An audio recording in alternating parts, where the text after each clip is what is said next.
6월 22일 목요일 새벽 기도회를 시작하겠습니다. 사도신경을 고백하시고 찬송가 27장을 부르신 후에 하나님의 말씀을 함께 나누겠습니다.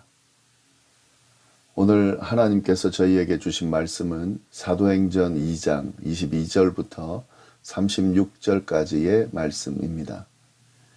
이스라엘 사람들아, 이 말을 들으라. 너희는 아는 바와 같이 하나님께서 나사렛 예수로 큰 권능과 기사와 표적을 너희 가운데서 베푸사 너희 앞에서 그를 증언하셨느니라. 그가 하나님께서 정하신 뜻과 미리 아신 대로 내준 바 되었거늘 너희가 법 없는 자들의 손을 빌려 못 박아 죽였으나 하나님께서 그를 사망의 고통에서 풀어 살리셨으니 이는 그가 사망에 매여 있을 수 없었음이라. 다윗이 그를 가리켜 이르되 내가 항상 내 앞에 계신 주를 배웠으며 나로 요동하지 않게 하기 위하여 그가 내 우편에 계시도다. 그러므로 내 마음이 기뻐하였고 내 혀도 즐거워하였으며 육체도 희망에 거하리니 이는 내 영혼을 음부에 버리지 아니하시며 주의 거룩한 자로 썩음을 당하지 않게 하실 것임이로다. 주께서 생명의 길을 내게 보이셨으니 주 앞에서 내게 기쁨이 충만하게 하시리로다 하였으므로 형제들아, 내가 조상 다윗에 대하여 담대히 말할 수 있노니 다윗이 죽어 장사되어 그 묘가 오늘까지 우리 중에 있도다. 그는 선지자라. 하나님이 이미 맹세하사 그 자손 중에서 한 사람을 그 위에 앉게 하리라 하심을 알고 미리 본고로 그리스도의 부활을 말하되 그가 음부에 버림이 되지 않고 그의 육신이 썩음을 당하지 아니하시리라 하더니 이 예수를 하나님이 살리신지라. 우리가 다 이 일의 증인이로다. 하나님이 오른손으로 예수를 높이심에 그가 약속하신 성령을 아버지께 받아서 너희가 보고 듣는 이것을 부어 주셨느니라. 다윗은 하늘에 올라가지 못하였으나 친히 말하여 이르되 주께서 내 주에게 말씀하시기를 내가 내 원수로 내 발등상이 되게 하기까지 너는 내 우편에 앉아 있으라 하셨도다 하였으니 그런즉 이스라엘 온 집은 확실히 알지니 너희가 십자가에 못 박은 이 예수를 하나님이 주와 그리스도가 되게 하셨느니라 하니라. 아멘. 오늘 주어진 본문 내용은 베드로의 설교 중에서 하반절 부분의 내용입니다. 오순절 성령 강림 사건을 목격한 무리들은 놀라기도 하고 세술에 취했다라고 조롱하기도 했습니다. 이에 대해서 베드로는 설교를 통해 그것이 어떤 의미를 가지는지를 분명하게 알려주고 있습니다. 이러한 성령 강림으로 인해서 제자들에게 나타난 이 증상은 술에 취한 것이 아니라 하나님께서 요엘 선지자를 통해 허락하신 성령이 부어진 것임을 분명하게 설명하였습니다. 이 성령은 단순히 제자들에게만 임하는 것이 아니라 모든 사람에게 임할 것이라는 사실도 분명하게 알려주었습니다. 그리고 난 뒤에 이어서 이 베드로는 예수 그리스도에 대한 설명을 하면서 설교를 이어가고 있습니다. 그것이 바로 오늘 본문의 내용인데요. 사실 성령 임재 사건도 예수 그리스도의 그 사건, 예수 그리스도에 대한 내용, 그리고 예수 그리스도를 통해 허락된 복음을 드러내기 위한 그런 사건이라는 것을 베드로가 분명히 알고 그것을 연결해서 지금 설명하고 있는 겁니다. 베드로는 먼저 이 예수님의 권능과 기사와 표적으로 당신을 증언하였다라고 말합니다. 22절 말씀인데 이스라엘 사람들아, 이 말을 들으라. 너희는 아는 바와 같이 하나님께서 나사렛 예수로 큰 권능과 기사와 표적을 너희 가운데서 베푸사 너희 앞에서 그를 증언하셨느니라.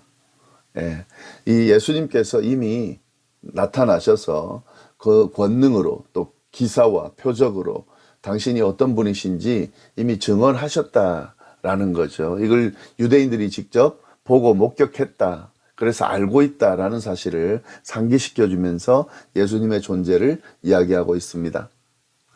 또한 베드로는 예수님이 하나님이 정하신 뜻에 따라 법 없는 자들의 손에 넘겨져서 죽임을 당하셨다라고 말합니다. 23절 말씀인데요.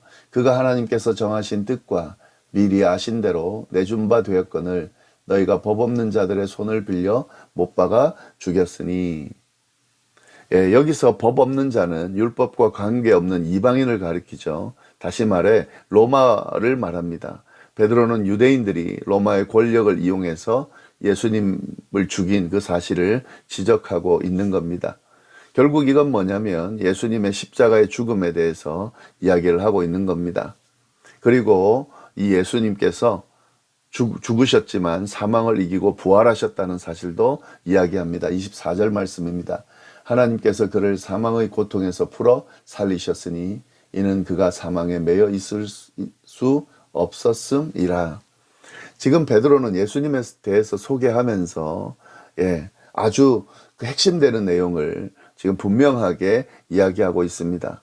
예수님은 권능과 기적을 행하신 분이셨습니다. 그가 이 세상에 공생의 기간을 보내는 동안 분명하게 권능으로 또 기적으로 하나님의 아들임을 분명하게 드러내셨다는 거죠.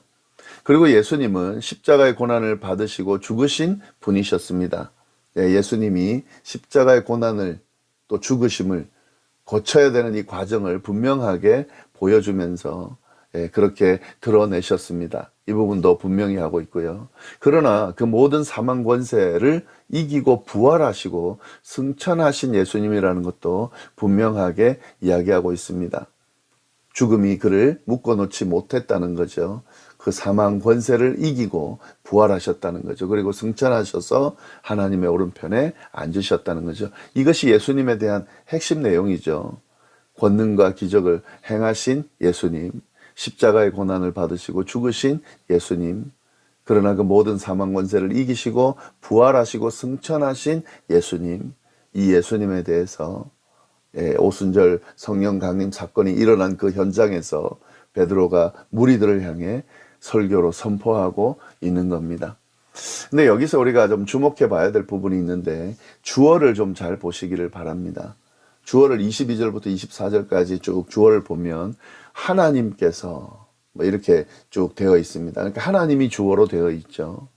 예수 그리스도께서 지금 공생의 기간을 보내시고 십자가의 죽음과 고난과 죽음의 과정을 거치시고 또 부활 승천하시는 이 모든 과정을 주도한 분이 있는데 그분이 바로 하나님이라는 거죠. 하나님께서 기사와 표적을 통해 예수님을 그리스도로 드러내셨고 하나님께서 예수님을 죽음에 넘기셨고 하나님께서 예수님을 죽음에서 살려내셨다라는 사실을 분명하게 선포하고 있는 겁니다. 지금 이 부분이 참 중요하죠. 하나님의 역할을 강조하고 있는 건데 왜냐하면 이건 청중들이 지금 이 설명을 듣는 청중들이 유대인입니다. 뭐 이방인이었다 할지라도 회심한 이방인들이죠. 그러니까 이 하나님에 대한 부분을 굉장히 중요하게 생각하는 하나님의 절대 주권을 붙들고 있는 그런 유대인들, 하나님을 섬기는 사람들이기 때문에 이들이 공감할 수 있도록 설명하는 것이 아주 중요하죠. 너무 예수님에게만 포커스를 맞추고 하나님과 동떨어진 어떤 별개의 존재라고 설명을 하면 그들이 이미 듣기도 전에 거부감을 가지고 있겠죠. 그러나 하나님께서 예수님을 통해 이 일을 행하셨다라고 하면 그들이 믿고 있는, 따르고 있는, 절대적으로 의지하고 있는 하나님을 주어로 설명하는 것이기 때문에 더 공감할 수 있는 부분이 되는 거죠. 물론 당연히 이 예수님의 모든 사건들 또 행적들은 하나님의 역사 가운데 이루어진 겁니다. 그렇기 때문에 뭐 당연한 걸 지금 이야기를 하고 있는 거죠. 이 부분을 좀 잘 주목해서 보시면 좋겠습니다. 이어서 베드로는 이 예수님에 대한 설명, 예수님에 대한 소개, 이 내용을 증명하기 위해서 시편 말씀을 인용합니다. 시편 16편 8절부터 11절까지의 말씀을 인용해서 예수님이 그리스도라는 사실을 분명하게 밝히고 이분이 다윗을 통해서 오래전에 예언된 하나님의 그 뜻 안에서 이루어진 오신 분임을 분명하게 증언하고 있습니다. 시편 16편은 다윗의 시인데요. 25절부터 31절까지가 바로 그 내용입니다. 다윗이 그를 가리켜 이르되 내가 항상 내 앞에 계신 주를 배웠으며 나로 요동하지 않게 하기 위하여 그가 내 우편에 계시도다. 그러므로 내 마음이 기뻐하였고 내 혀도 즐거워하였으며 육체도 희망에 거하리니 이는 내 영혼을 음부에 버리지 아니하시며 주의 거룩한 자로 썩음을 당하지 않게 하실 것이미로다. 주께서 생명의 길을 내게 보이셨으니 주 앞에서 내게 기쁨이 충만하게 하시리로다 하였으므로 형제들아 내가 조상 다윗에 대하여 담대히 말할 수 있노니 다윗이 죽어 장사되어 그 묘가 오늘까지 우리 중에 있도다. 그는 선지자라 하나님이 이미 맹세하사 그 자손 중에 한 사람을 그 위에 앉게 하리라 하심을 알고 미리 본고로 그리스도의 부활을 말하되 그가 음부에 버림이 되지 않고 그의 육신이 썩음을 당하지 아니하시리라 하더니. 지금 베드로는 시편 16편의 내용을 이야기하고 그것을 해석하는, 그것이 어떤 의미를 가지는지를 설명하는 그런 설교를 이어가고 있습니다. 베드로는 이 다윗의 무덤이 그대로 있기 때문에 시편에 나오는 이 다윗의 고백이 자신에 대한 것이 아니라 그리스도에 대한 것, 특히 그리스도의 부활에 대한 예언이라는 것을 분명하게 설명하고 있습니다. 다윗은 당시 자신의 그 고백이 지금 뭘 의미하는지 진정으로 그 의미를 모른 채 아마 고백했을 겁니다. 그러나 하나님은 그의 고백을 그리스도의 부활에 대한 예언으로 지금 사용하고 있다는 거죠. 또한 베드로는 이어서 시편 110편 1절 말씀도 인용하고 있습니다. 그러면서 예수님이 부활하신 후에 하나님의 우편에 앉으셔서 높아지는 것, 그것에 대해서도 예언되어 있다라고 선포하고 있습니다. 33절부터 35절까지의 말씀입니다. 하나님이 오른손으로 예수를 높이심에 그가 약속하신 성령을 아버지께 받아서 너희가 보고 듣는 이것을 부어 주셨느니라. 다윗은 하늘에 올라가지 못하였으나 친히 말하여 이르되 주께서 내 주에게 말씀하시기를 내가 내 원수로 내 발등상이 되게 하기까지 너는 내 우편에 앉아 있으라 하셨도다 하였으니. 여기서 하나님이 오른손으로 예수를 높이셨다 이렇게 되어 있습니다. 여기서 오른손은 능력을 상징하는 거죠. 하나님께서 생명을 창조하시고 주관하시는 그 능력으로 예수님을 부활시키시고 하늘로 올리셨다라는 그런 의미가 되는 거죠. 이처럼 베드로는 시편 말씀을 인용하면서 예수 그리스도가 어떤 존재인지 또 예수 그리스도에게 일어난 그 사건들이 어떤 의미를 가지는지를 분명하게 지금 설교로 설명하고 있습니다. 그래서 베드로는 이 유대인들이 십자가에 못 박아 죽인 예수님을 하나님이 이렇게 높이셔서 주와 그리스도가 되게 하셨음을 확실히 알라고 촉구하고 있습니다. 36절 말씀인데요.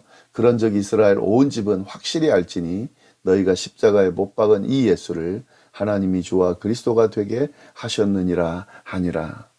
예수님은 하나님의 뜻에 순종해 고난과 죽음의 길을 쭉 가셨는데 하나님이 그분을 높이 올리시고 고통과 죽음의 권세 아래 있는 자들을 구원하는 만유의 주 그리스도로 그렇게 높이셨다, 세우셨다라는 말씀을 전하면서 이 사실을 받아들이라고, 믿으라고 지금 강력하게 설교하고 있는 거죠. 이러한 베드로의 설교를 쭉 보면은요, 사실 이 설교의 내용이 바로 우리가 믿고 있는 그 복음의 내용이고 또 사람들에게 전파해야 하는 그 복음의 내용이라는 것을 알 수가 있습니다.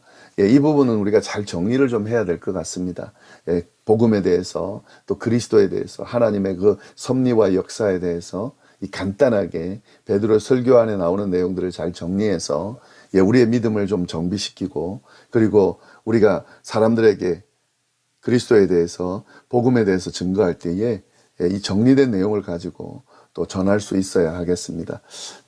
다시 한번 잘 돌아보시기를 바랍니다. 기도하겠습니다. 하나님 아버지 감사합니다. 귀한 말씀 감사합니다. 특별히 베드로의 설교를 통해서 복음에 대한 내용을 또 예수님에 대한 내용을 잘 정리해서 알려주셔서 감사합니다. 이 내용 우리가 잘 정리하게 하시고 우리의 믿음을 좀 점검하게 하시고 이 사실을 분명히 하고 믿고 있는지 또 알게 하시고 그리고 이 복음의 내용을 사람들에게 전할 때에 이렇게 체계적으로 핵심되는 내용을 잘 전하는 그런 우리가 될 수 있도록 인도하여 주옵소서. 오늘 하루도 어디에서 무엇을 하든지 하나님의 능력이 임하는, 하나님의 은혜 가운데 임하는 우리 모두가 되기를 간절히 바라고 살아계신 예수님의 이름으로 기도드립니다.